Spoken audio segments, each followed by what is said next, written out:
It's at this point that Lacan gets his most opaque, and for someone who isn't steeped in philosophy, you wouldn't understand the implications of what he's saying. All of my degrees are in philosophy, so I understand exactly what he's saying. And he goes about this whole spiel of Descartes' cogito, right? Cogito ergo sum, the problems, blah, blah, blah. And for someone who doesn't understand philosophy, it's like, I don't understand what the implications of bringing up cogito in this point is. Now, before I address the cogito, we have to recognize then that the connection between Entstellung, the transposition, and the dream state is that Entstellung has to serve as the source in which the signifier and the signified are flipped, right? He doesn't say this explicitly, but if we have in sort of a conscious state signified on top, signification, S-I-G-N-I-F-I-C-A, signification on top and signifier on bottom, then after we go through, and I have this labeled here, after we go through this transposition, T-E-L-L-U-N-G, meaning the condition for the possibility of the dream state, right? The condition for the possibility of the dream state, then it's obviously flipped, right? Now the signifier takes the status of meaning, the meaning-giving activity, and the signification, as Lacan said, it slips, the signified slips under, to use Lacan's phrase, under the signifier. So now we have signification on the bottom, S-I-G-N-I-F-I-C-A. So, waking state, dream state. That's what this really is, right? Waking state, dream state. It actually gets a little bit deeper than that, but at this level, waking state, dream state. In a waking state, my signification is the meaning-giving activity. In my dream state, the signifier is the meaning-giving activity. Why? Because it's the link between signifiers. Because the entire dream is a signifier. The entire dream, as we've seen, is an oneric rebus, which is why when you go to a psychologist, the psychologist is asking you about what do you think the connections might be, because the psychologist doesn't know. He can't know. She can't know. Right? It's only you that knows. Why do you think you're dreaming about a tree?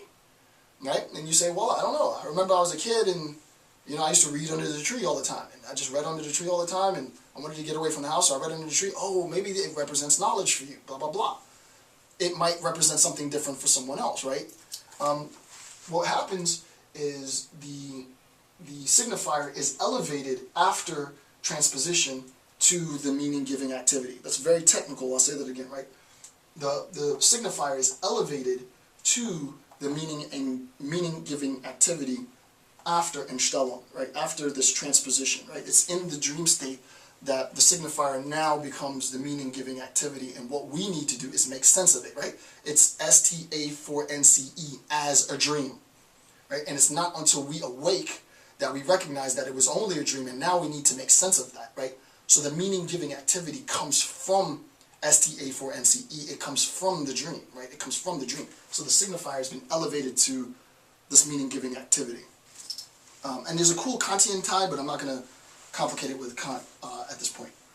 Alright, so here's the quote. Quote from Lacan: "The dream work proceeds in accordance with the laws of the signifier," which makes sense, right? It proceeds in accordance with the laws of the signifier. The dream develops, if you will.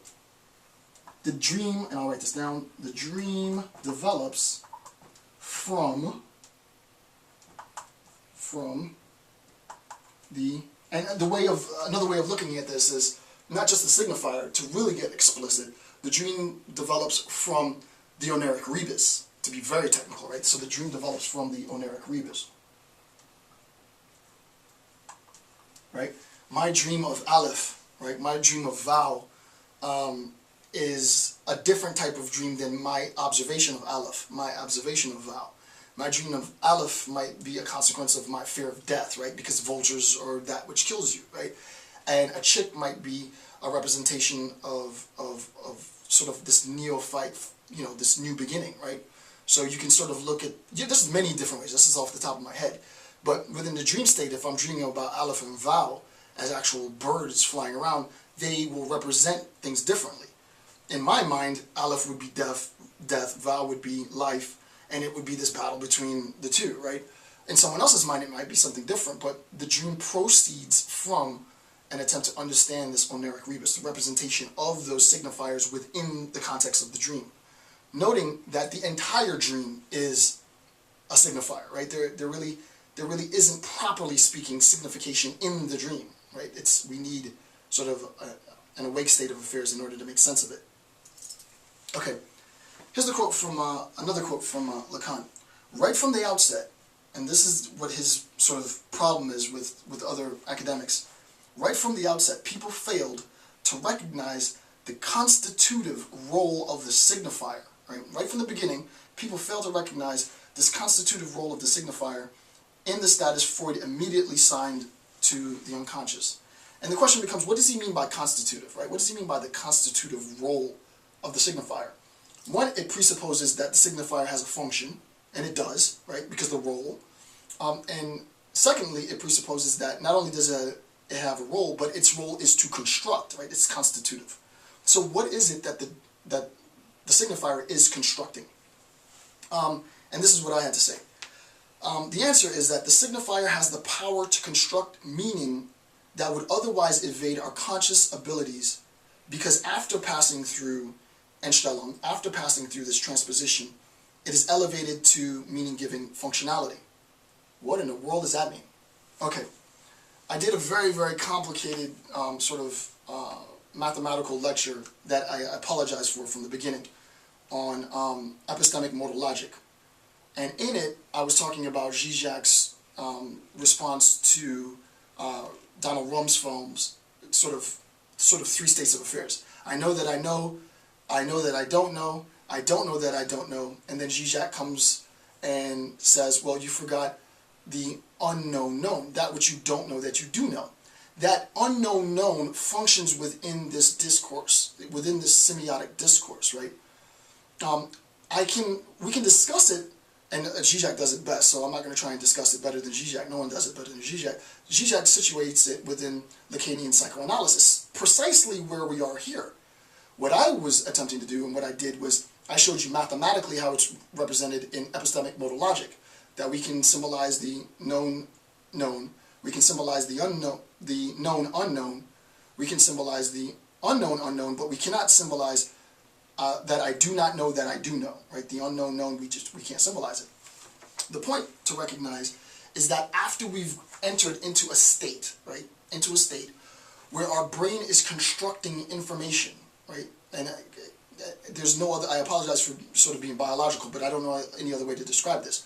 Our brain is constructing, our brain, it's sort of like that movie Inception, right?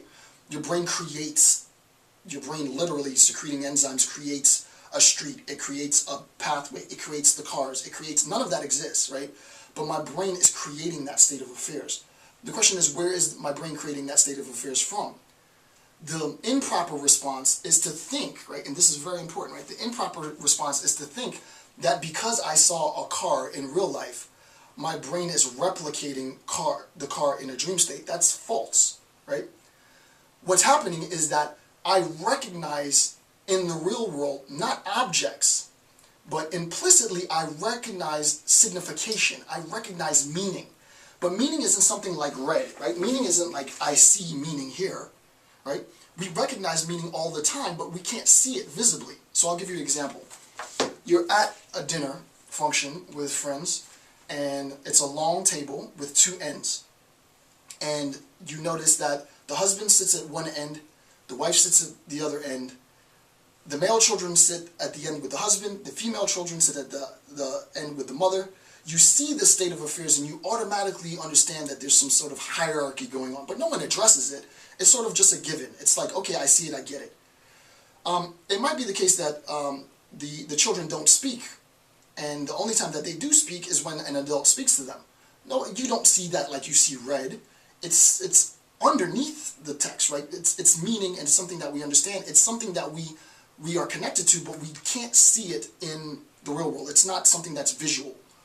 What happens in the dream state after we've gone through this act of transposition is all of that subtext becomes text, right? All of the things that we quote unquote see in our daily life, that's not red, that's not the emotions, the feelings, all of that subtext now becomes text. And insofar it becomes text, the signifier is elevated to the meaning-giving activity, because now I'm dreaming about an aleph. Why am I dreaming about vultures all the time? Well, I'm dreaming about vultures all the time because, you know, my grandmother died 3 weeks ago. And now I'm a father, and I have to provide for my kids, and all I'm thinking about all day long is death. And so aleph rises to the meaning-giving activity because it is a representation of visual representation of that which I can't see in the real world visually. So the dream state, what ends up happening is it solidifies the subtext in something which can be seen. And what we do is we work backwards. Instead of going from signification to sign, we go from signification to signal, we go from signal to signification, right? And that's what's happening. So it's my understanding, my tacit understanding that around me, all of this is operative, but it's not something that I see all the time. It's there functional, and it's only within the dream state that I sort of recognize my relationship to these things that I encounter daily, right? So meaning is not then immediately apparent, right? Meaning is not apparent because it's in a sense, you know, Zizek, he's absolutely right. And I still want to figure out the mathematical formulation for it. I think I might have, to be honest with you. I was working with a professor in, I think he was in Brazil or Panama, or I forget where he was, Eduardo, shout out to Eduardo. And Eduardo and I, you know, we went through and we symbolized it, and I could have probably solved it, but it would have taken the luster out of solving it. And I don't think I gave a shout out to Eduardo, so Eduardo, you seem to be a professor.